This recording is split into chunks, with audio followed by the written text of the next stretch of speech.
ये 6 सितंबर का दिन है। अगर आप वो सिर्फ तकरीर सुन लें जो रेडियो पाकिस्तान ने की थी कि ला इलाहा इल्लल्लाह को मानने वालों पर हिंदुस्तान ने हमला कर दिया है।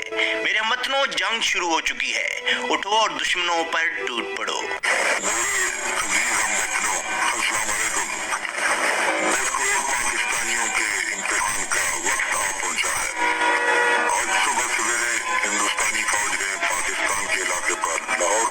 पाकिस्तान की पूरी कौम अल्लाह अकबर का नारा लगा चुकी थी।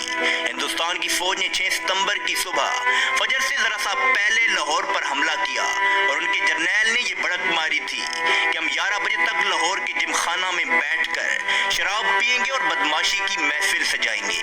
दुश्मन 5 गुना बड़ा था हमसे और अचानक इतना बड़ा हमला करता है कि एक हमले में 500 टैंक इस्तेमाल किए जाते हैं और जब सियालकोट पर हमला होता है तो वहां पर भी हमले में 500 टैंक इस्तेमाल होते हैं। लाहौर और सियालकोट ये दोनों सरहदी शहर हैं हमारे, और हाल ये था कि Pakistan totally God by surprise था।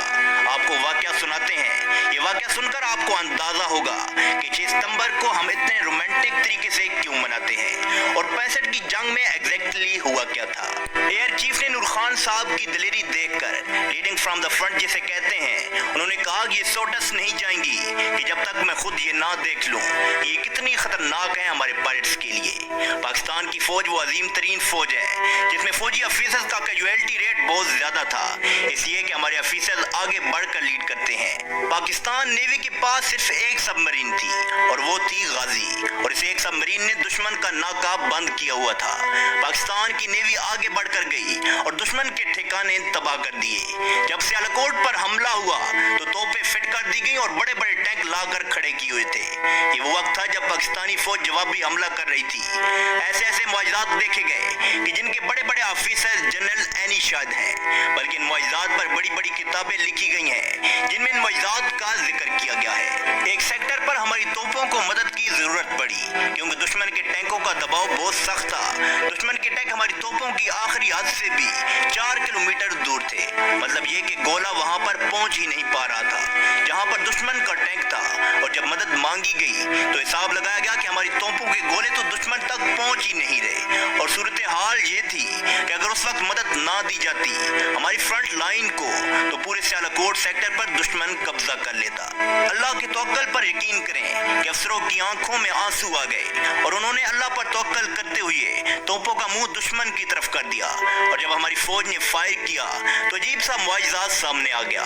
गोला अपनी डेस्टिनेशन पर पहुंचते हुए 2 से 3 मिनट लेता है और ठीक 3 मिनट बाद वायरलेस पर यह पैगाम आया कि गोले ठीक दुश्मन के टैंकों के दरमियान पड़ रहे हैं। वाकई ये एक बड़े मुआजिज़े की बात थी और इस बात पर यकीन करना मुश्किल था।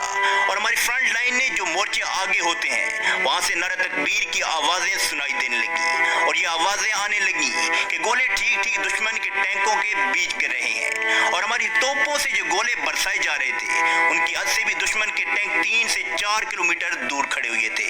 ना उससे पहले कभी हमारी तोपों ने इतनी लंबी रेंज में फायर किया और ना उसके बाद। गोया जब अल्लाह की मदद की जरूरत थी तो अल्लाह ने अपनी मदद भेजी।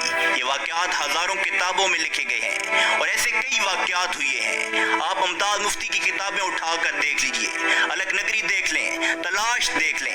जब 65 की जंग शुरू हुई तो मुमताज मुफ्ती लिखते हैं कि मस्जिद नबवी में लोगों ने हुजूर अकरम का दीदार किया।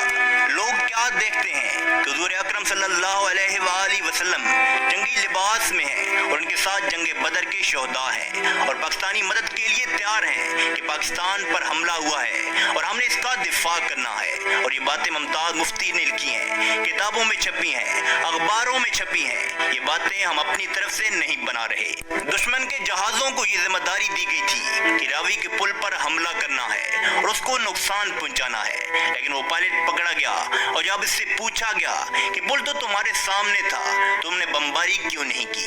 कहता है कि मुझे बताया गया था कि वहां पर एक पुल है, लेकिन जब मैंने देखा तो वहां पर 6 पुल थे, मैं किस पुल को उड़ाता?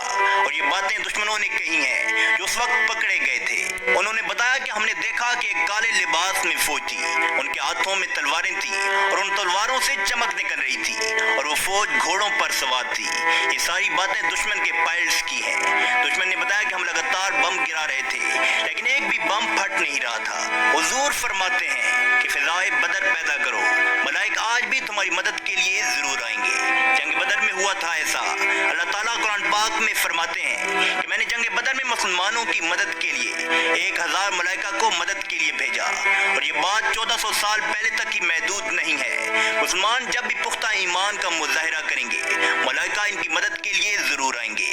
1965 کی جنگ ایک خوبصورت مثال ہے ہمارے لیے، جب لاہور پر حملہ کیا گیا انڈین ڈویژن کی طرف سے، تو انڈین جرنیل اپنے فوجیوں کا اس بات پر حوصلہ بڑھا رہے تھے کہ لاہور صرف 3 یا 4 کلومیٹر دور رہ گیا ہے، ہمت کرو، بس تھوڑا سا رہ گیا ہے، تھوڑا اور چلو اور لاہور تمہارے قبضے میں ہوگا۔